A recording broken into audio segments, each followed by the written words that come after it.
जो मुस्कुरा रहा है उसे दर्द ने पाला होगा, जो चल रहा है उसके पाँव में छाला होगा। बिना संघर्ष के इंसान चमक नहीं सकता, जो जलेगा उसी दिए में उजाला होगा। संघर्ष क्यों बच्चे संघर्ष से, संघर्ष ही तो जीवन की आत्मा है। जितना कठिन संघर्ष होगा उतनी ही शानदार जीत होगी। एक बार एक किसान भगवान से बहुत ही नाराज हो गया। किसान बहुत मेहनती था, बहुत मेहनत से वह खेतों में अनाज उगाता, उसकी देखभाल करता, पर अक्सर उसकी फसल खराब हो जाती। कभी सूखा पड़ जाता, कभी बाढ़ आ जाती, कभी तेज धूप, कभी आंधी, कोई ना कोई कारण बन ही जाता कि उसकी फसल खराब हो जाती। एक दिन वह किसान गुस्से में आसमान की ओर देखकर भगवान से कहा है, ईश्वर, आपको लोग सर्वज्ञाता मानते हैं कि आप सब जानते हैं, कहते हैं कि आपके इच्छा के बिना एक भी पत्ता नहीं हिलता, पर मुझे तो लगता है कि आप छोटी से छोटी बातें भी नहीं जानते। आपको तो ये भी नहीं पता कि खेती बाड़ी कैसे करते हैं। अगर आप जानते होते तो हर समय जो बाढ़, आंधी और तूफान आते हैं वो कभी नहीं आते। आप नहीं जानते कि कितना नुकसान उठाना पड़ता है हम किसानों को। यदि आप मेरे हाथों में यह शक्ति दे कि जैसा मैं चाहूं वैसा मैं मौसम कर दूं, फिर आप देखना मैं अन्न का भंडार लगा दूंगा। भगवान इस किसान के तीखे वाक्य सुनकर मुस्कुरा रहे थे और वह किसान के सामने प्रकट होकर बोले, मैं आज से तुझे यह शक्ति देता हूँ कि तुम अपनी खेतों पर तुम्हारी जैसी इच्छा ही तुम वैसा मौसम कर दोगे। मैं बिल्कुल भी दखल नहीं दूंगा, तुम्हारी इच्छा से सब कुछ होगा। किसान बहुत खुश हो गया। किसान ने गेहूं की फसल अपने खेतों में बोई। जब उसे लगा कि खेतों को धूप चाहिए तो खेतों को धूप मिले, जब पानी बरसना चाहिए तभी पानी बरसा। आंधी, तूफान, बाढ़ कुछ भी उसने अपने खेतों पर आने नहीं दिया।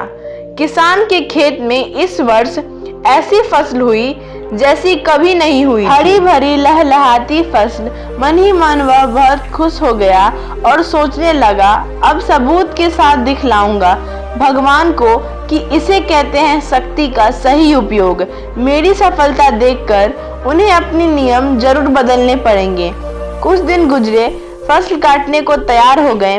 किसान बहुत उत्सुकता के साथ फसल को काटने लगा, पर जैसे ही उसकी नजर गेहूं की बालियों पर गया तो उसने अपना सिर पीटने लगा और वह रोने चिल्लाने लगा। गेहूं की एक भी बाली के अंदर गेहूं का दाना नहीं था, सारी बालियां अंदर से खाली थी। किसान बहुत दुखी हो गया। उसने भगवान को रोते हुए फिर पुकारा, हे प्रभु, तुमने ये मेरे साथ क्या किया? क्या तुमने मुझे कोई सजा दी? भगवान बोले, पुत्र, ये तो होना ही था। तुमने पौधों को संघर्ष करने का मौका ही कहाँ दिया। ना तो तुमने उन्हें आंधियों से जूझने दिया, ना तेज बारिश से सहने दिया और ना ही धूप में तपने दिया।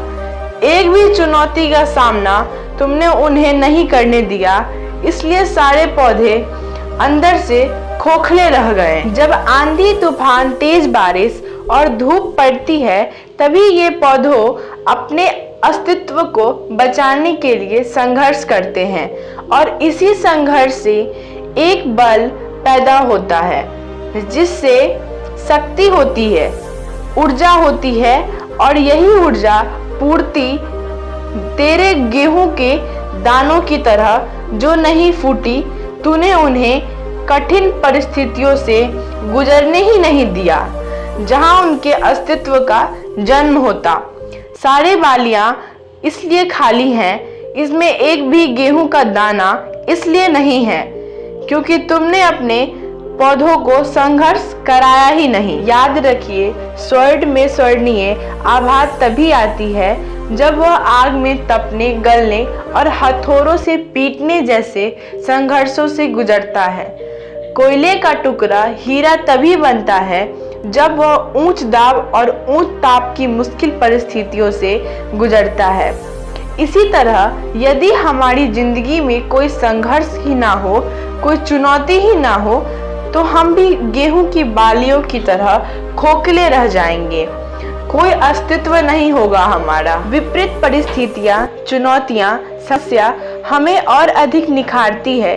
यदि जीवन में कठिन परिस्थितियां और चुनौतियां आए तो घबराना मत, बल्कि सामना करना, विश्वास करना कि आप और अधिक निखर जाओगे और अधिक मजबूत बन जाओगे।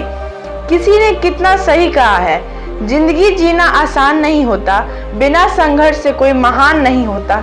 जब तक ना पड़े हथौड़े की चोट, तब तक पत्थर भी भगवान नहीं होता।